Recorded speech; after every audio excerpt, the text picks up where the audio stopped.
There are one too many times when I have accidentally forgot that I had my exam and had to study like the day before. As a disclaimer, this is not healthy at all. If anything, it's very unhealthy and it leads to burnout. So please do not do this. Like, study ahead of time. Number one, you low-key have to have like an obsessed mindset.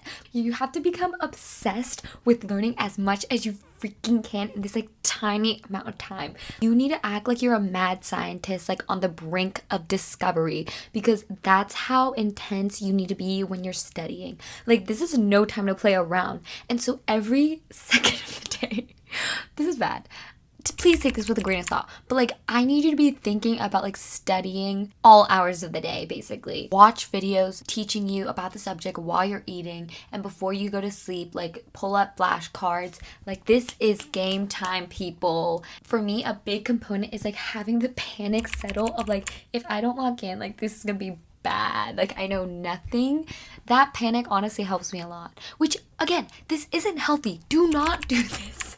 Do not do this. But it does help by being like obsessively learning. Second big mistake I made was that I would just do practice exams before I actually learned the content. Like, it could work for some people, but for me, if I don't actually understand the content and I'm just like trying to memorize answers and like the wording of the questions, I end up getting more confused.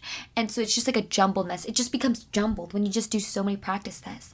So instead, I would say like, actually take your time to learn the content. I know a lot of times because like you accidentally skip a lecture or you're just like not focusing, so you actually don't end up learning a lot throughout the months you had to prepare, but like trying to genuinely learn it and understand. And like, for me, a big thing that I do is I like put myself in like a desk where there's nobody with me, and I just like explain to myself the concept. I'm like whispering to myself like, la la la, this is this, and this is like this, and because of this, and I'm like trying to explain it to myself, and I say it out loud. It helps me just to think through things more clearly, and I think that really helps as well.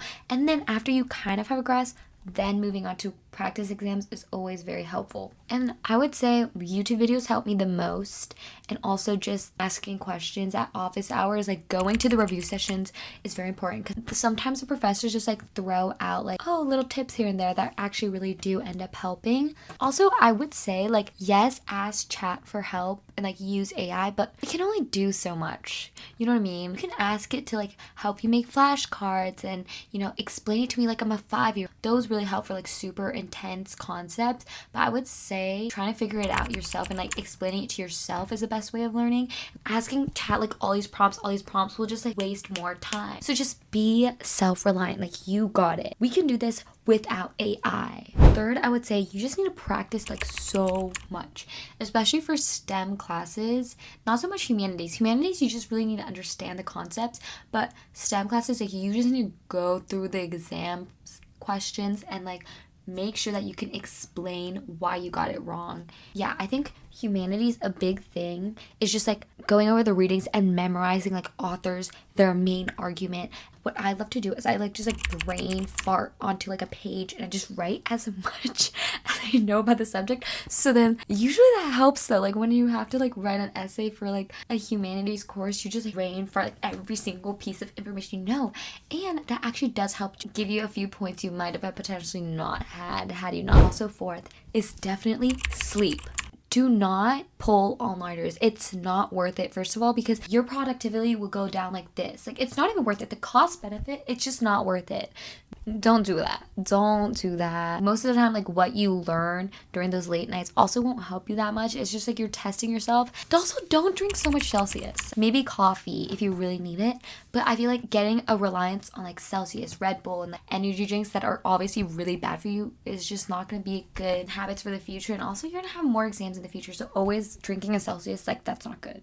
Like, also being super exhausted during your exam sucks, because you know your brain is not at full potential and all the concepts just like are like jumbled up in your head. For me, a big thing is actually when I'm cramming, I end up doom scrolling at night so much more, like the night before an exam, because it's like I studied so much and I was so obsessed, and now it's like nighttime, but I just like, my brain needs a break and I just need to like de-stress, so I end up just like doom scrolling, which makes it worse and makes me have even less sleep. Okay, this is counterintuitive, but like, yes, be obsessed, but also take breaks. As in, like, talk to your friends, touch grass. Don't lock yourself in a library like 10 hours a day. You always have to, like, be able to take a step back and be like, wait, was it ever that serious? No, it wasn't that serious. So we're cramming. Cramming never feels good, but I hate the feeling of cramming, so that can also be like a motivation to actually learn your content ahead of time. And yeah, good luck to any of you guys who are cramming for your exam right now. You got this. It's not that serious. These are just my tips. Don't follow it. I hope that was somewhat helpful. I'll see you in the next one. Bye.